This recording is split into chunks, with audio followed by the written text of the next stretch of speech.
दोस्तों, हम भारतीय जल्दी बूढ़े क्यों हो रहे हैं?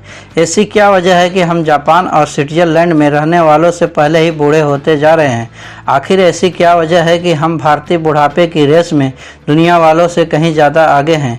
आजकल आपने देखा होगा कि छोटे छोटे बच्चे 11वीं 12वीं 10वीं 9वीं तक के जो बच्चे होते हैं, 12 स्टैंडर्ड तक के बच्चे, लड़के क्या लड़कियाँ क्या, स्ट्रेस इतना ज़्यादा है कि बाल सफ़ेद हो रहे हैं, चेहरों पर झुर्रियाँ आ जा रही है। 30 की उम्र तक आदमी 50 साल का लगने लगा है। क्या हो रहा है कि भारतीय जनता में हम भारतीय इतनी जल्दी एज क्यों कर जा रहे हैं? कहाँ हो रही है गलती? आइए समझते हैं। एक स्टडी में पाया गया है कि जापान और स्विट्जरलैंड में रहने वाले लोगों से भारतीय बहुत जल्दी बूढ़े होते जा रहे हैं। 60 साल से पहले ही भारत में रहने वाले में बुढ़ापे की निशानियाँ दिखने लगती हैं, तरह तरह की बीमारियाँ आने लगती हैं। हम भारतीय बहुत कम उम्र में ही बुढ़ापे की निशानियां नज़र आने लगती हैं। सिर्फ 18 साल की उम्र में ही बाल सफ़ेद होने लगे हैं। बालों का झड़ना शुरू हो रहा है आजकल। दांतों में होने वाली समस्या पैदा होने लगती है। शरीर ताकत धीरे धीरे खत्म होती जा रही है। दिन प्रतिदिन व्यक्ति कमज़ोर होते जा रहे हैं। यह ऐसी समस्या है जो आज के समय में बहुत कम उम्र के भारतीय लोगों में देखने को मिल रही है। लेकिन इसके पीछे का कारण क्या है? क्यों भारतीय बुढ़ापे की रेस में हमेशा अव्वल आ रहे हैं? इसका सबसे पहला कारण यह है कि हम भारतीयों का गलत तरीके का खान पान।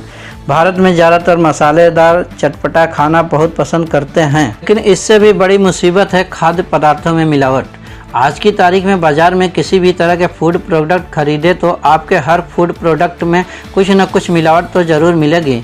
खासकर भारतीय बाज़ारों में मुनाफाखोरी के चक्कर में लोग इतना ज़्यादा गिर चुके हैं, पूरी तरह से बिक चुके हैं। कुछ चंद पैसों कमाने के चक्कर में लोगों के सेहत के साथ खिलवाड़ करने से पीछे नहीं हटते। नकली घी, नकली अंडे, नकली चावल, ऐसी खबरें तो आप रोज़ सुनते हैं। बस यही नकली सामान आपको बहुत तेज़ी से बीमार और बूढ़ा बना रहा है। दूसरा काम स्ट्रेस कर देता है। दूसरा सबसे बड़ा कारण है यहाँ का वातावरण।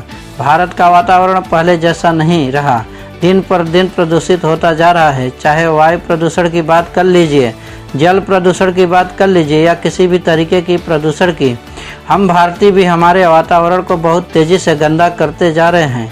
लेकिन यही गंदगी हमें बहुत तेज़ी से बूढ़ा कर रही है। जब यही प्रदूषित हवा और जल इंसान के शरीर के अंदर पहुंचती है तो उसमें तरह तरह की बीमारियां पैदा होने लगती हैं। इसके अलावा तीसरा सबसे बड़ा कारण है दवाइयाँ। जी हाँ, छोटी से छोटी बीमारी में लोग अक्सर मेडिकल स्टोर में जाकर दवाइयाँ खरीद लेते हैं, डॉक्टरी मशवरा भी नहीं लेते हैं। लेकिन इससे भी बड़ी दिक्कत यह है कि सर्दी खांसी जैसी मामूली बीमारियों में भी हम हाई डोज के एंटीबायोटिक दवाइयाँ ले रहे हैं, जो हमारे शरीर को बहुत ज़्यादा नुकसान पहुँचाती है। पर विदेशों में ऐसा नहीं है। यहाँ पर लोगों को बिन जबरन बिन वजह एंटीबायोटिक दवाओं का हाई डोज नहीं दिया जाता, जबकि हमारे देश में दे दिया जाता है। लोग खुद ही जाकर मेडिकल स्टोर से खरीद लेते हैं। सर्दी खांसी के अलावा कोई अगर तनाव से ग्रस्त है तो उसे एंटी डिप्रेशन की दवाई लेनी पड़ती है। शरीर में अगर थोड़ा सा भी दर्द हुआ तो उसके लिए भी लोग दवाई लेने लगते हैं।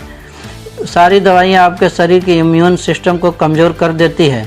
शरीर में और लोगों में नेचुरल तरीके से लड़ने की क्षमता को पूरी तरीके से ख़त्म कर देती है और फिर बुढ़ापे की निशानियां नज़र आने लगती है।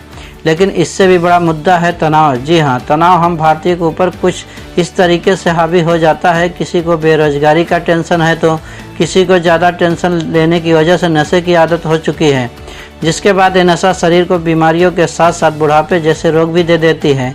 और वहीं ऐसे बहुत सारे भारतीय हैं जो एक्सरसाइज करने पर यकीन नहीं करते हैं, मतलब पढ़े ही रहते हैं, एक्सरसाइज करते ही नहीं। भारत में मोबाइल की क्रांति के बाद तो जो लोग बहुत थोड़े व्यायाम करते थे, एक्सरसाइज करते थे, वो भी छोड़ दिए। मोबाइल में चिपके रहते, दिन भर टाइम वही वेस्ट हो जाता है। कहाँ मिलेगा टाइम एक्सरसाइज करने का?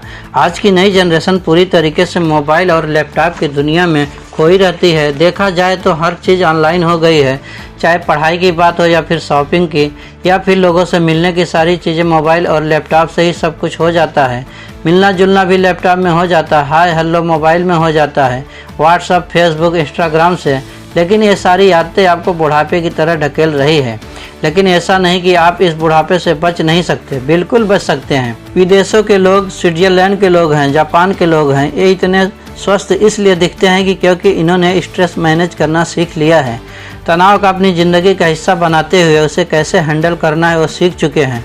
खान पान को किस तरीके से चेंज करना है, हर उम्र के हिसाब से खान पान का सिलेक्शन बेहद ज़रूरी है। तो दोस्तों खान पान का ध्यान रखिए, कम से कम 30 मिनट तक प्रतिदिन व्यायाम तो कर ही लीजिए, हफ्ते में 3 से 4 दिन तक एक्सरसाइज तो कर ही लीजिए। खान पान उम्र के हिसाब से कीजिए, जितना हो सके इस अति महत्वपूर्ण जानकारी को शेयर कीजिए। दोस्तों आपको आज का वीडियो कैसा लगा कमेंट बॉक्स में ज़रूर बताइएगा। यदि आप अभी तक इस चैनल को सब्सक्राइब नहीं किया है तो सबसे पहले इस चैनल को सब्सक्राइब कर लीजिए, बेल आइकन का बटन ज़रूर दबाइएगा ताकि हमारे चैनल के लेटेस्ट वीडियो सबसे पहले आप तक पहुंच सकें। मिलते हैं अगले एक लेटेस्ट वीडियो के साथ, तब तक के लिए जय हिंद।